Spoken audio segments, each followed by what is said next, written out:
Welcome to What is Going Om, for new thought from the edge of Om. Each week on Om Times flagship radio show, veteran broadcaster, author, and media consultant Sandie Sedgbeer conducts thought-provoking interviews with inspirational authors, artists, musicians, scientists, speakers, and filmmakers who are working at the point where spirituality and science meet consciousness at the very edge of Om. Here is your host, Sandie Sedgbeer. Hello and welcome. Within each of us is a spiritual longing that prompts us to unite with something greater than ourselves, to awaken to our unity with all life. Yet, no matter the spiritual path we choose, we inevitably encounter our own shadow, those unconscious aspects of ourselves that we suppress or deny, or the shadows of our teachers and their secret desires about money, sex, and power. Meeting the shadow can derail the journey, but, says this week's guest, we can learn to recover from loss of faith and move from spiritual naivety to spiritual maturity. Connie Zweig, Ph.D, is a retired therapist and co-author of Meeting the Shadow, Romancing the Shadow, and other award-winning titles.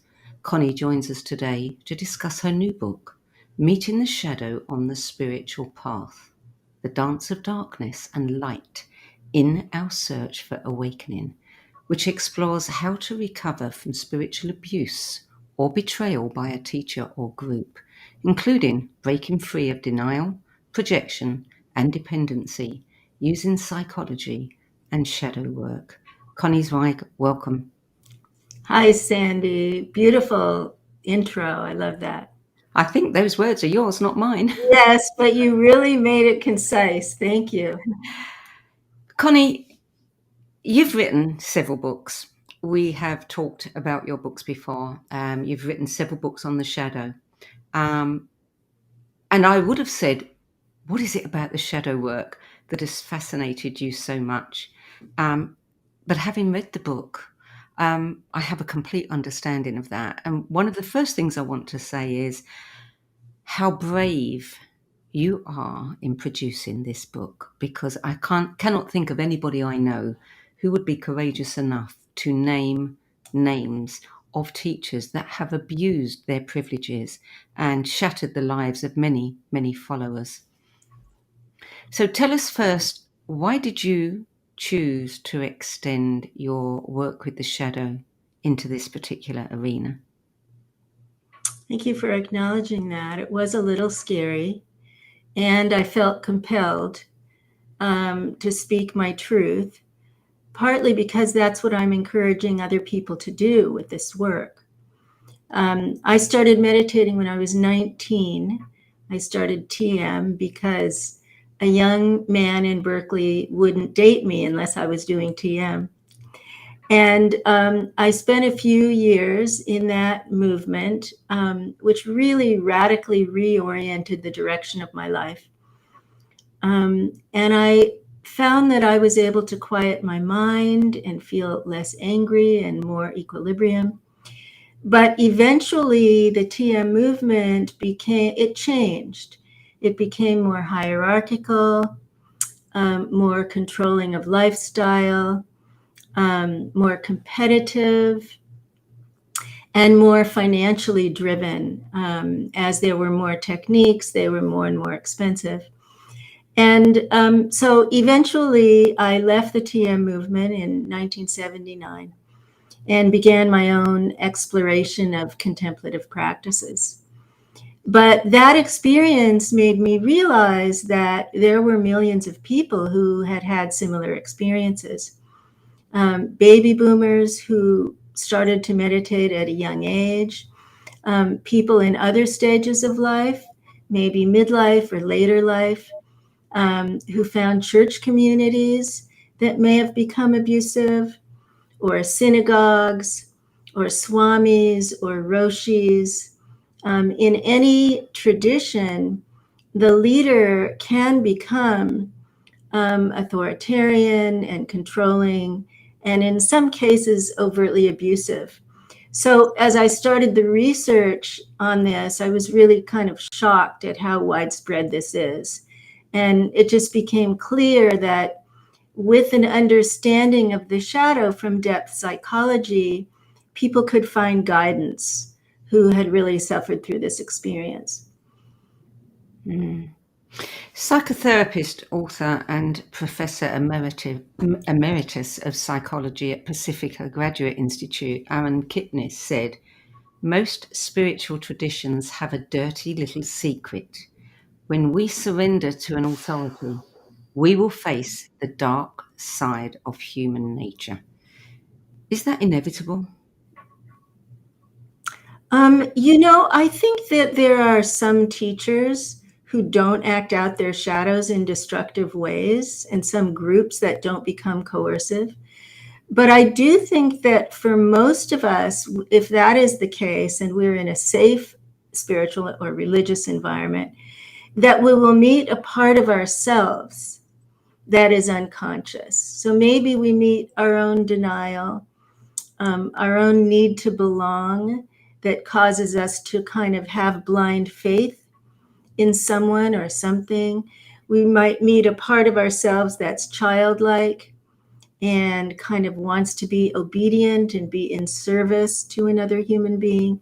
So whether we meet the shadow of a clergy person or whether we meet the shadow in ourselves, I think if we are aware of that dynamic, that something is inevitable. There are many people in conventional, traditional religions who would say they don't have that experience. And so I would say that, for them, they're not self-reflecting. They're not really looking at what's going on inside themselves. And that's okay, because that's developmentally, that's where they are. And they need the group and they need the guidance. And that's okay, as long as the situation isn't abusive. So why are we so drawn to charismatic leaders, especially in the spiritual arena? I mean, people wake up and they immediately start looking for a teacher. Why do we think that we have to have someone else telling us? Yeah, it's that question really drove me in my writing. And I think that it's has many levels of response. So there's a part of us, like you mentioned at the beginning, that I call the holy longing. There's a part of us that is yearning, searching, seeking for something beyond ourselves, something beyond the ego. And if we project that longing onto a person and we idealize that person as our object of longing, that person is more enlightened or more complete or more wise or more compassionate, then that dynamic is set up of the teacher, student, or clergy, disciple. And that relationship is very complicated. Psychologically, it can be very complicated. So, for example, if there is a part of us that's in the shadow, in the unconscious, that needs to be childlike, that doesn't really want to make decisions or feel agency for our own lives, but in fact wants to be told what to do and what to believe. And that is generally in the shadow in our culture because of the conscious emphasis on independence and autonomy. So if that childlike part of us is unconscious, we can bring that to a charismatic clergy person and set up this teacher-child or parent-child dynamic where we're imagining that that person is going to be the perfect parent that we never had. So that's so one level of it is the personal projection of a parent, a male or female parent. Another one is a more archetypal projection with the holy longing, that we imagine that that person is a kind of a godlike human. And then the dynamic kind of ensnares us, and we begin to invest our identity in it.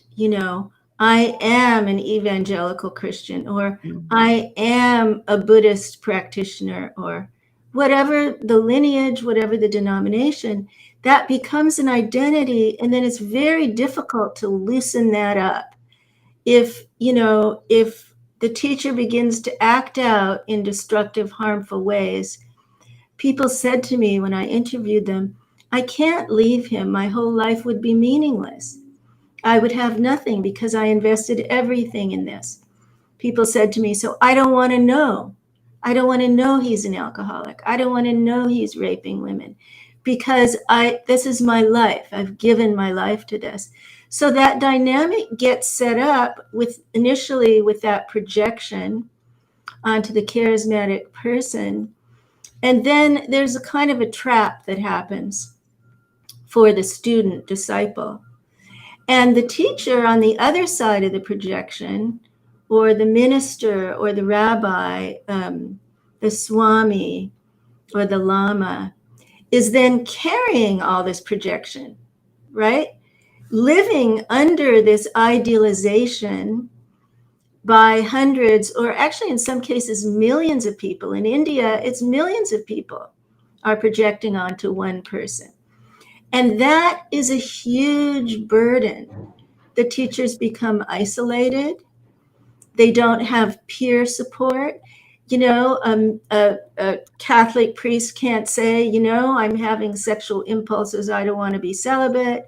Or, a swami can't say, I'm really angry, I don't know what to do with it, because they don't have that kind of support.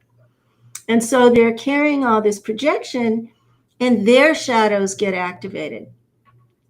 And so they begin to, in some cases, verbally abuse people, shame people, punish, in some cases, sexually act out.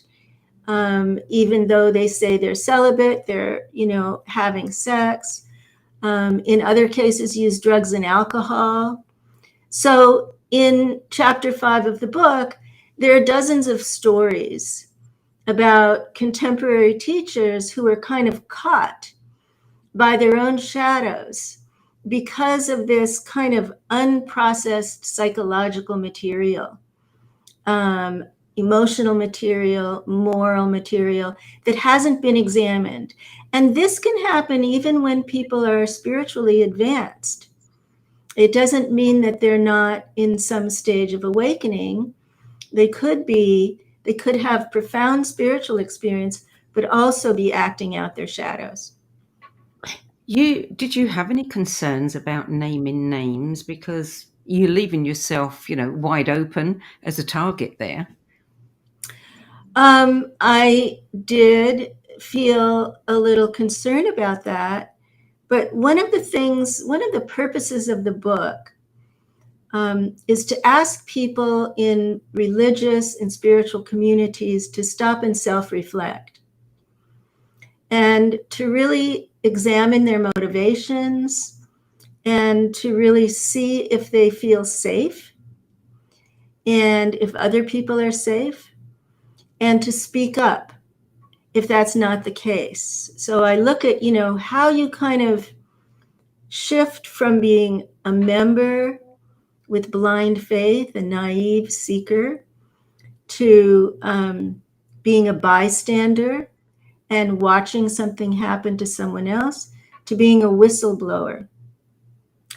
And I thought, if I'm asking other people to do that, I have to do that myself. I'm uncovering all this profound information about many dozens of teachers. If I don't name names, if I say this anonymous person here, it loses the power of the truth, and I would feel like I'm hiding. So in another book, I did have a spiritual organization reach out to me and tell me that something I published wasn't true about their teacher.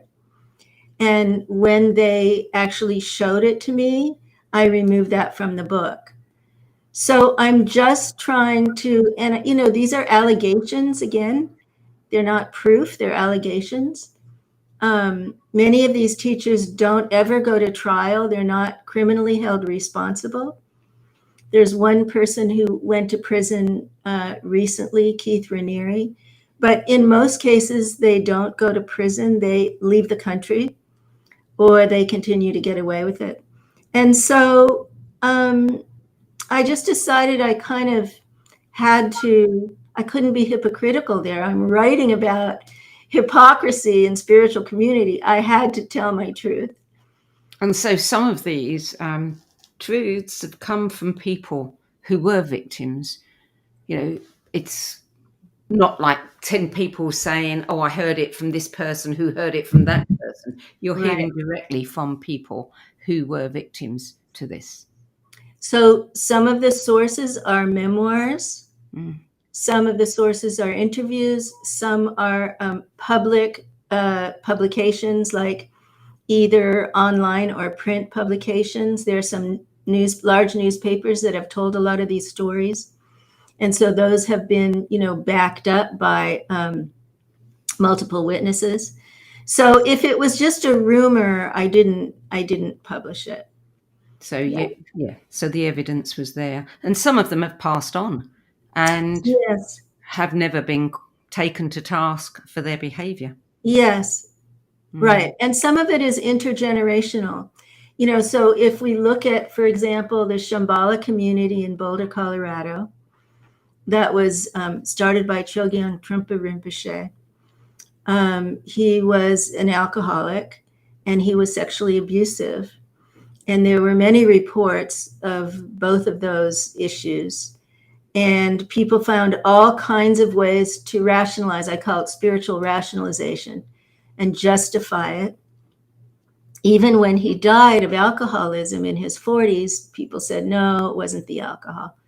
So then the person he left as his heir continued that behavior and had sex with his students, knowing that he had HIV, and passed that on to several people who actually died.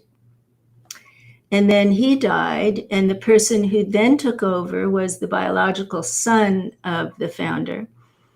And he continued the behavior and eventually was forced to leave the country. I believe he's teaching now in Nepal.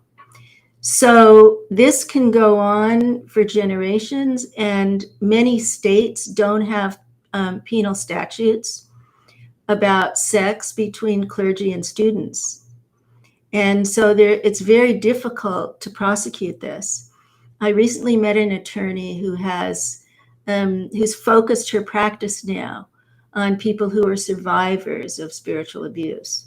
So she's actually taking cases through the courts. But, it's unusual. It's not happening in most cases.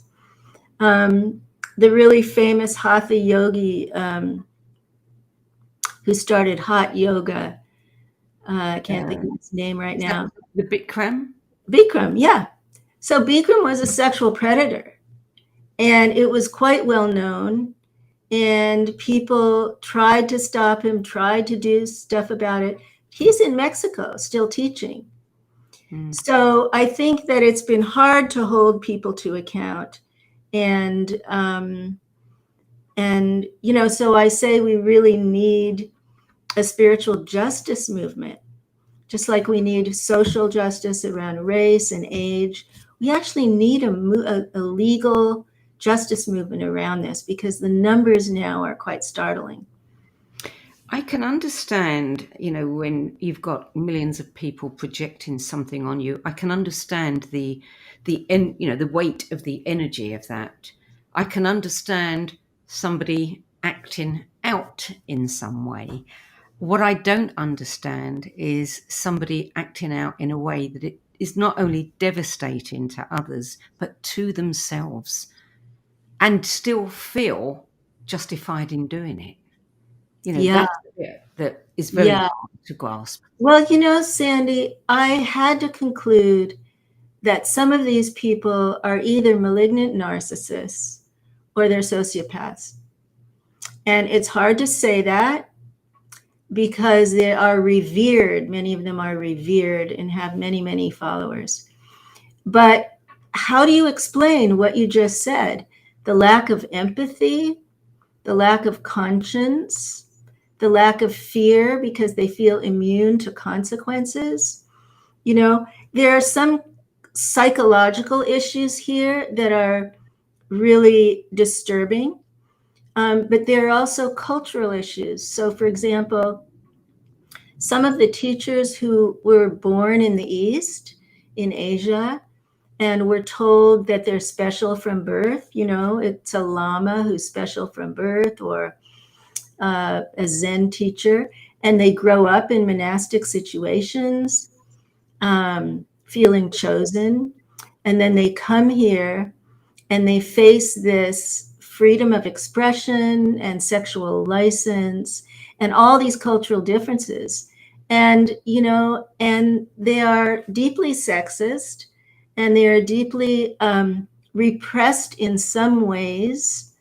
And so there's a lot of material in the shadow, and they don't have the tools for that kind of self-reflection. They have the tools for spiritual contemplation, but not for psychological self-reflection, or what I call shadow work. And so then they have all this projection on top of all that. So there's sort of many layers to this. And for me, none of that excuses the behavior. No. I think that Ken Wilber, integral philosopher, has an interesting framework for this. He says that our development, human development, happens along separate lines, and that we can be very spiritually developed along one line and very emotionally retarded along another line, or morally undeveloped or cognitively undeveloped. So we've seen, you know, some of these teachers publish brilliant books. I mean, Adi Da and Rajneesh Osho and Chogyam, they published brilliant insights into spiritual reality. So they're very cognitively developed, but morally, no development. And so that distinction, I think, is important, and it kind of forces us to rethink what awakening or enlightenment really is. Absolutely. I mean, we have to separate the man from the message, I think. And that's very hard to do. It is hard to do. We Yeah. tend to give them godlike status. And it's not just male spiritual leaders who act out their shadow side. You've named at least one female spiritual leader who's been accused of it too. And that was a shock to me. I mean, I've never met her, but I know people who just adore her. Yes, I know. It's really hard to take in when you have a picture of someone who carries a certain ideal, and you imagine what that person is like. But that person is human and not perfect. Even if she's self-realized, even if she's, you know, awake, or whatever we call that, even if she's incredibly compassionate, you know, it doesn't mean that she or he is perfect. You know, the Dalai Lama was told by a number of his teachers, they gave him a document called Me Too Guru after the Me Too movement. And they told him that there was all this abusive power and sexual abuse going on in his communities, in the Tibetan Buddhist communities in the West. And he said, I know, nothing new. So what does that tell us? It tells us that he's an extraordinary human being, and his gifts cannot be denied, and his wisdom, you know, should not be diminished. And at the same time, he can't look at this blind spot. He has so much investment in Tibetan Buddhism in the West that he has a fear that if this comes out about his teachers, it will all collapse. And so my teaching is not to say that everybody's all bad and, you know, we shouldn't find teachers and we shouldn't meditate. It's to say that the dance of darkness and light is always going on.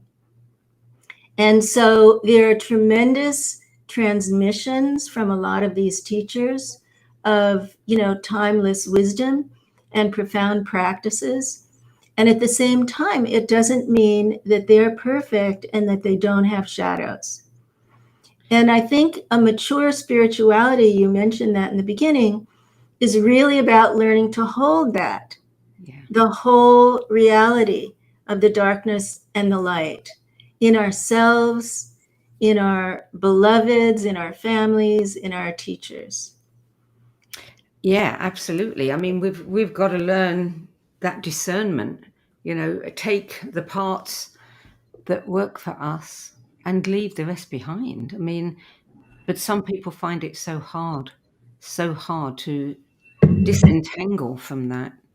And I can understand why someone who's invested a lot of time, a lot of their life, in following a particular teacher. I know a young man myself who has had this experience, and I'm not quite sure what he's doing, but I can imagine the shock and the, when you hear that black is white, or, something that just seems impossible has happened, that really does mess with the mind. So I found kind of patterns of abuse across these different denominations, and also the consequences for students or believers have patterns. And so just like in an alcoholic family, the teacher acts out narcissistically, maybe child sexual abuse, maybe abuse of power, maybe controlling, shaming, punitive. And then the rest of the family is told not to talk about it. It's a secret. And that secret holds the glue. It's the glue that holds the family together, or the spiritual community together. Because many people I spoke with knew that there was dark stuff going on and kept it secret. And the women who were having sex with, quote, celibate teachers kept it secret. So like in an alcoholic family, the people are controlled by the power of the secret. And then what happens when the truth gets out is what you're describing. There's often PTSD. People become anxious, depressed, sometimes have nightmares, feel out of control, feel empty, feel meaningless, purposeless. And so the recovery period really takes time. And in the second half of the book, I really write about what I call spiritual shadow work for communities and for individuals, so that people can kind of step by step go through this process of reclaiming lost parts of the self that they've given away in this situation. And my sense is that that's very different for different people. So, this man, may be able to do that slowly in some ways and kind of find his agency again, his own voice. But when someone can't begin to do that, and they stay caught in this dynamic and holding the secret, then the projection is intact. And the teachers are also invested in the projection and kind of holding it in place because they have the power. And many of them are getting really wealthy, from all of the money that's coming in. And so they don't want to lose that. So I worked recently with a group of people from the TM world because there are new allegations coming out about Maharishi, the founder of TM, having sex, even though he was telling people that he was celibate and that they should be celibate. And these people are totally traumatized. all these years, 50, 60 years, they have held that wall of denial about him. And the fact that some women are coming forward now, one woman waited till she was 70 to talk about what happened to her. And the fact that she's doing that now is causing tremendous distress, in this community. And so I understand what you're saying. And this is happening in churches, it's happening in Jewish communities, it's happening, there were many scandals I found in the Zen communities that I wrote about in the book that I hadn't really known about. And there's one story in the book about the LA Zen Center. And I hold you there, Connie, Yeah. because we need to go to a break, but please hold that thought because I want to hear it when we come back. You're listening to What is Going On. I'm Sandie Sedgbeer, and my guest today is retired therapist and multi-award-winning author Connie Zweig, Ph.D. And we're discussing her latest book, Meeting the Shadow on the Spiritual Path, the dance of darkness and light in our search for awakening. We'll be back with more from Connie Zweig in a few moments. Om Times TV. Imagine becoming a super influencer. Reinvent yourself, invest in your brand, and then manifest your success with a robust spheric approach. Om Times Media and Broadcasting offers a unique and multifaceted way to become the spiritual and conscious influencer you deserve to be by putting your message across our powerful platform with its proven record of integrity and excellence. Through our produced shows, Om Times offers the opportunity to become a social media TV personality, a radio show host, an Om Times magazine columnist, and a syndicated podcaster, all in one shot. By live streaming your show on Om Times TV and broadcasting it across the extensive Om Times radio and TV networks, you become more than a host. You become an ambassador and a force for positive change. Om Times. Open yourself to the possibilities.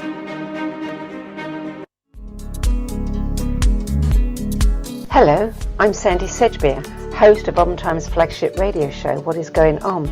And as an author, editor, and 13 times book judge who's read thousands of books and interviewed hundreds of authors, I'm constantly asked what's really worth reading and what's not. So I created the No BS Spiritual Book Club to help you save time and money by picking the brains of discerning names who've walked this path before you. There's no catch, no fees, and no BS. Just an ever-growing library of 10 best spiritual book lists from some of your favourite authors and teachers, plus free book excerpts, audios and video interviews with people like Don Miguel Ruiz Jr., David G., Lee Harris, Mark Nepo and more. From well-known classics to hidden gems you've never heard of, it's the only no BS guide to the best spiritual books to enlighten your journey of self-discovery. So why not join the club? Get inspired and save money at the nobsspiritualbookclub.com. I wanted to talk to you about a program called the Dream Ark and a retreat that we're doing, and I want to invite you along. And the Dream Ark is a dream technology, and even the latest physics is suggesting now that reality is not what we think it is, that it's kind of a construct, and that the Dream Ark teaches us how to use the full operating system to navigate our brain frequencies between waking and sleeping and dreaming, and to move through the inner realms and the outer realms seamlessly. And you will work in the Dream Ark with certain animals that will come to you, maybe in real life, maybe through your intuition, in magical ways, or perhaps through, just dreams that come to you. It's filled, the Dream Ark, with invitations and suggestions and tasks that you choose. Intuitively, you choose the ones for you. You don't know what you're choosing, but they come to you.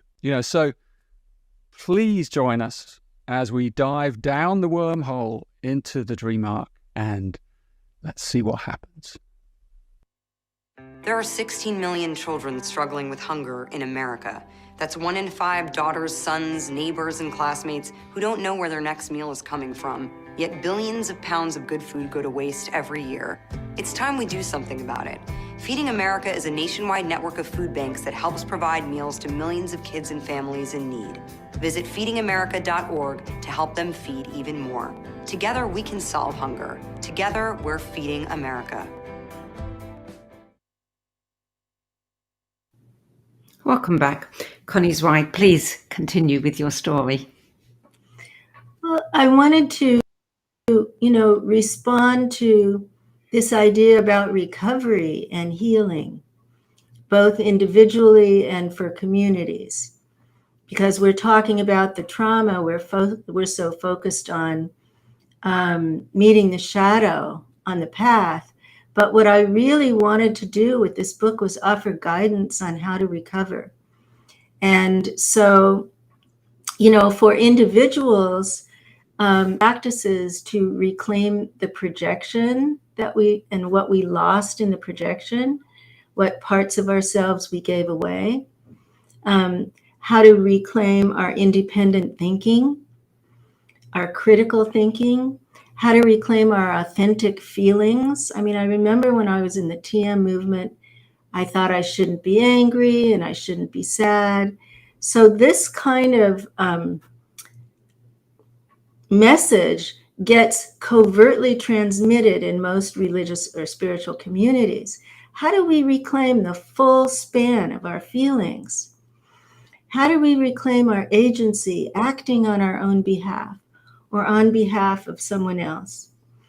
So at the same time, how do we do that for a community? So let's say we decide to stay. We meet the shadow of a teacher and we speak out, and the community wants to reimagine the relationship or the dynamics of the group. How do we do that? So I started to say before the break that the LA Zen Center has really done that in a beautiful way. When the Roshi, who was a very old man, I think he was 100, was found to be having sex with students, it kind of blew up. The system just blew up, the projection popped. And a female teacher came in and she redesigned the practice. Instead of facing the wall in meditation, people face each other. She redesigned the communication systems and actually taught them about the shadow. She redesigned the male-female relationship dynamic and how that was happening. And so it has really been thriving since that reimagination of community. So there are ways for groups to do this as well as for individuals to do this. As long as there's receptivity and willingness to learn and to change the systems that can be colluding with the abuse of power. I wonder, since the Me Too movement, or as it highlighted, women across all arenas of life and their work are and always have been more likely to encounter emotional and sexual abuse than men. But it does happen to men. We just don't hear so much about it because men are less willing to talk about it. I have a client who wrote a thesis many years ago, well, about 15 years ago in Australia, about the abuse of men. And when I read that, I said to her, you have to publish that as a book because these men are telling their stories. And most people tend to believe that it can't happen to a man. A man can't be sexually abused by a woman. He can't be physically abused. He's bigger, he's stronger, etc. That's not true. What you're offering, what you're talking about, the shadow work, is that something that would help people in that situation? Sandie, I really think it's not about gender. Even though, as you say, the majority of cases are patriarchal, so they're male teachers and female students because the system is set up that way. There are examples of two teachers I can think of right off the top who were men abusing men and boys. So when a woman friend of mine, was involved with one of these teachers, and he was coercing heterosexual male students into sexual behavior with him, she found out and really didn't know what to do. I mean, it's just what we're talking about. She was shocked. She decided to talk to them. Most of the men were quite young, and they were saying that they were straight, so they weren't really into it, but it didn't matter because he was going to enlighten them. And so they were kind of trying to make sense of the behavior. One person was kind of thrown into an identity crisis around whether he was really gay. If this was happening to him, was he really gay and not straight? You know, so it becomes very confusing and traumatic for people. I haven't heard of too many cases where it's a female teacher and male students. I mean, I know there's a case of, you know, with Muktananda, who left his empire to a woman, that there have been scandals about her, but not so much about having sex with men against their will. So, you know, this could be happening. There could be assault in that direction. I don't know about that, and so it's not in the book. But there's another male teacher who was gay. I think he was openly gay, and who was mistreating his male students and coercing them into sex. See, I think that these are psychological dynamics that are really independent of gender. And what makes it seem like the male-female dynamic is all there is because that's what we mostly hear about in our culture. And so we imagine it, we visualize it as that in our minds. We visualize, you know, you use the word victim, which I don't use in the book, but we visualize, you know, survivors of assault as women. And so it can be shocking when the reality is a man or a trans person or a non-binary person. How do we, you know, that's like a really different way to imagine sexual assault. So what do they get out of it? I mean, beyond the obvious. I mean, this has to be, as you said, some kind of psychological power thing. And presumably, whatever they're getting out of it is not enough because they have to keep on feeding that. Yeah, you know, I think it may be, there are patterns, but I also think it may be different for different teachers because of their own childhoods and psychodynamics, their own wounds. You know, some teachers need to be adored, and that adoration needs to be shown in specific ways. So becoming sexual with them is a kind of worship and devotion that they need. It's like food for them. For some, it's all about control and feeling so powerful that they can, you know, control people sexually who really don't desire them, but who surrender to them anyway. I think that the financial coercion is a big part of, you know, if these people came from poverty, if they came from monasticism, the generation of wealth, if you look at what happened with so many of these people, I think money was driving it for some people. So there are different unconscious motivations in the shadow. Oh, I just thought of another male-on-male abuse situation, which was Sai Baba in India. Mm. He was allegedly, reportedly abusing boys. So, and he was definitely carrying the worship of millions of people. I mean, he was vast following. So, so what they get out of it is all of that, all of the above. The adoration, the service, the wealth, the control. And And you're right, it's never enough. It's not like, when we're trained to be psychologists, we learn in our training to carry projection because people need that in therapy. They need me to be a good mom or a good dad or a good mentor or a good spiritual guide, right? And then we're trained how to hand back the projection. What is the moment where we say to the client, you know what? It's not about me, it's about you. And you carrying your own light, carrying your own greatness now, your own wisdom and compassion now. But these teachers don't have that training. And so even if they speak of it, which some people do because it's in many scriptures, they don't do it. They don't hand back the projection and say to someone, you are as wise as I am. Take that wisdom out into the world. Mm-hmm. And so that dynamic that we're talking about is held in place because of that.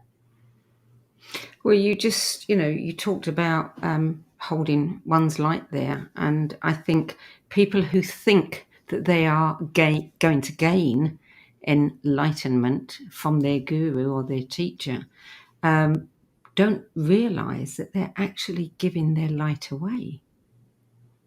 No, because it's an unconscious process. That's exactly right. That's what the shadow is about. It's outside of our threshold of awareness. So it happens unconsciously. We give our light away in that projection. I do want to say, because we're coming to the close, that there are higher levels of consciousness. I know intimately that this is the truth. I know people who are very advanced and awake. So this is not to dismiss that. This is not to say that all practice is misdirected. I just want to be clear that I'm not saying that. There are many people having experiences of awakening now, which you can see on Buddha at the Gas Pump, which is a big podcast where he interviews people having these experiences. And I know many people personally. So what I'm trying to say is we have to hold the dark and the light. We don't want to go into denial about either one of them. And one of the things I'm offering, because I'm hearing from so many people all over the world with this experience, is that I'm offering free online support groups to do spiritual shadow work in a leaderless community online. And they're organized by time zone. They're all over the world now.